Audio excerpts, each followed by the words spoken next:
Di antaranya masalah pemilu 2024, kita sudah melihat bahwa ini kecurangan pasti akan terjadi dan lebih masif dari pemilu yang sebelumnya. Sudah melanggar Undang-Undang Dasar 45, di mana di UUD 45 disebutkan bahwa pemilu itu harus luber dan jurdil. Dari indikasi yang ada, bohong, nggak akan mungkin itu dilakukan. Jadi sebenarnya itu sudah sesuai konstitusi kalau kita melengsarkan Jokowi.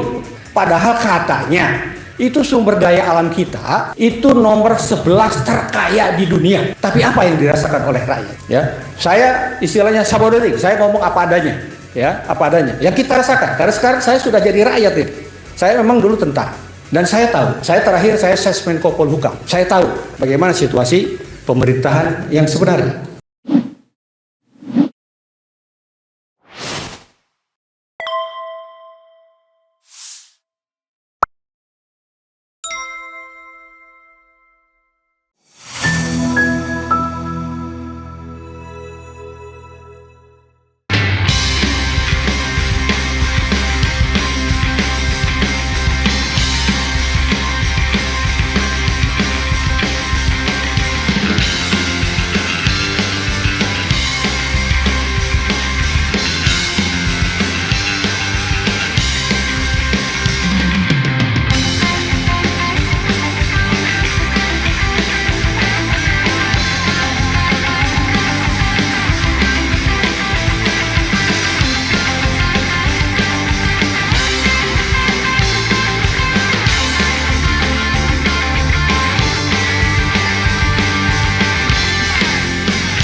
Baik, bismillahirrahmanirrahim. Assalamualaikum warahmatullahi wabarakatuh. Pak Gatot dan Bapak sekalian, saya hatur nuhun mewakili daerah Bandung, Jawa Barat dengan Brigjen Purnomo sore. Nah itu beliau di sebelahnya Pak Abraham. Ya. Itu saya diundang, saya datang. Dan terima kasih. Saya bisa mendengarkan. Kenapa? Negara Pasundan, bukan? Oh ya, negara Pasundan kalau perlu. Jadi begini, saya sampaikan bahwa di Bandung itu kita membentuk namanya FKP2B, Forum Komunikasi Patriot Peduli Bangsa. Dan kita selalu berdiskusi tentang masalah situasi kebangsaan yang sangat memprihatinkan gitu, dari semua aspek kehidupan berbangsa dan bernegara. Di antaranya masalah pemilu 2024, kita sudah melihat bahwa ini kecurangan pasti akan terjadi dan lebih masif dari pemilu yang sebelumnya. Jadi semua unsur dikerahkan untuk kecurangan, untuk mendukung salah satu paslon. Ya, jadi oleh karena itu dari diskusi itu lahirlah petisi 100. Ya, petisi 100. Petisi 100 itu ya terus terang aja jangan sampai terjadi pemilu gitu. Tetapi lengserkan Jokowi, karena kalau kita lihat ya, Jokowi ini sudah melanggar konstitusi, sudah melanggar Undang-Undang Dasar 45, di mana di UUD 45 disebutkan bahwa pemilu itu harus luber dan jurdil. Dari indikasi yang ada, bohong, nggak akan mungkin itu dilakukan.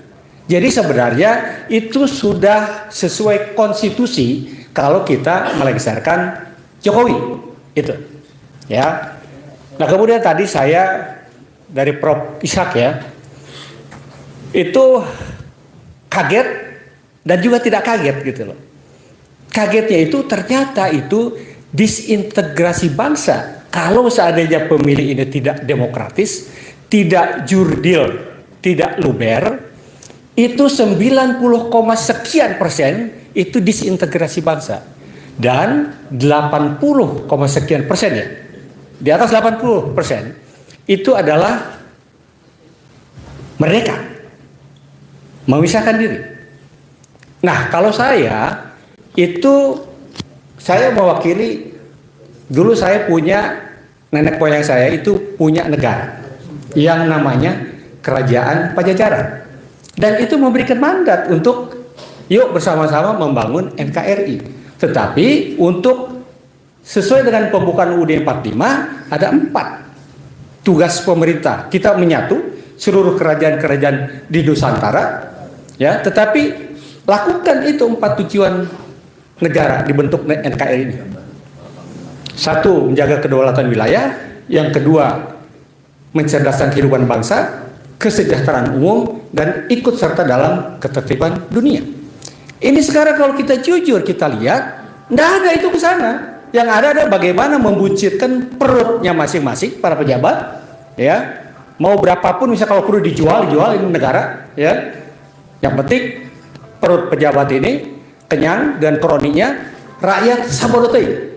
Saya perih melihat bangsa pribumi itu hidup dari tong sampah satu ke tong sampah yang lainnya. Padahal katanya itu sumber daya alam kita itu nomor 11 terkaya di dunia. Tapi apa yang dirasakan oleh rakyat? Ya, saya istilahnya sabodoting, saya ngomong apa adanya, ya, apa adanya. Yang kita rasakan, karena sekarang saya sudah jadi rakyat ini. Saya memang dulu tentara, ya. Dan saya tahu, saya terakhir saya Sesmenko Polhukam. Ya, saya tahu bagaimana situasi pemerintahan yang sebenarnya. Jadi perih hati saya melihat bagaimana kehidupan bangsa pribumi semakin sulit, ya. Nah, oleh karena itu saya bilang tadi kaget dan tidak kaget. Kalau seandainya Pak Ihsan datang ke wilayah Bumi Siliwangi, coba survei, mungkin sama Pak gitu, mungkin sama gitu. Kita udah muak gitu. Bagaimana tidak ada perhatian pemerintah kepada rakyat yang semakin sulit untuk hidup aja sulit. Ya. Saya di depan saya itu ada tong sampah setiap hari. Saya melihat bagaimana udah dia bawa anak, bawa karung untuk naruh sampah plastik. Innalillahi. Ya. Saya kadang-kadang nangis. Apakah seperti ini? Kalau pada saat mau pemilu seperti sekarang, wah, perhatiannya kepada rakyat bukan main. Ya. Wah, kasih sembako, kasih duit. Ya. Kalau saya sih terima duitnya tapi untuk milih kumahai, ya kan? Mana pemimpin yang perhatian kepada rakyat, yang memperlakukan rakyat seperti anak sendiri? Itu yang dipilih.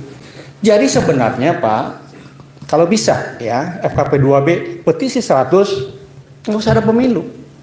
Ya, lengsarkan si Jokowi. Nah, kita ada 2 kejadian yang menyelamatkan NKRI. Satu adalah pada saat 10 November, ya, ada perintah jihad fi sabilillah sehingga NKRI selamat. Yang kedua adalah 65, di mana rakyat dengan TNI bersatu untuk melawan pemerintah jungkel sehingga bisa kita bangkit. Nah, terakhir ya.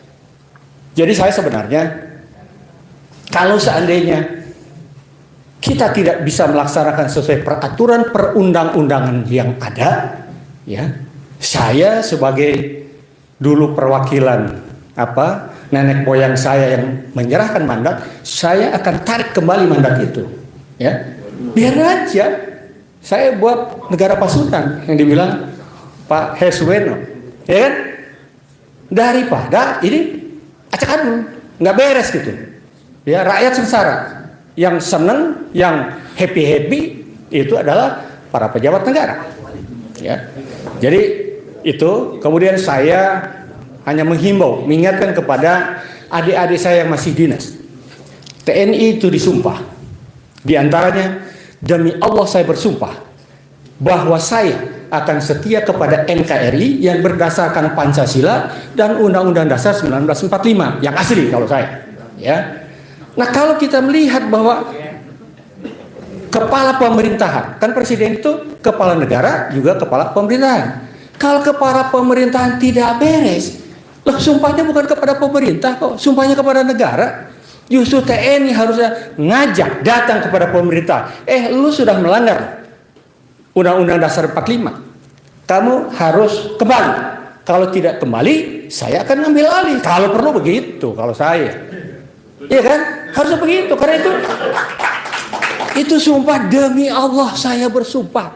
Makanya saya walaupun sudah purnawirawan, tetap begitu saya lihat situasi bangsa dan negara ini tidak beres, Undang-Undang Dasar 45 dirubah, Pancasila mau diutak-atik, mau dirubah, ya. Kan kita tahu beberapa waktu yang lalu, Pancasila mau dirubah versinya menjadi Pancasila 1 Juni 1945. Yang bener aja gitu ya. Makanya karena sumpah saya adalah pribadi, demi Allah saya bersumpah, oh sampai yaumil akhir, itu sumpah itu saya harus pertanggungjawabkan. Nah oleh karena itu, saya ingatkan kepada adik-adik saya yang masih dinas, yuk sumpahmu itu sampai yaumil akhir kalian dituntut oleh Yang Maha Kuasa. Jadi masukkan, ajak pemerintah masuk ke dalam track yang seharusnya dilakukan. Jadi itu aja yang bisa saya sampaikan. Kurang lebihnya mohon maaf. Wabillahi taufiq wal hidayah. Wassalamualaikum warahmatullahi wabarakatuh.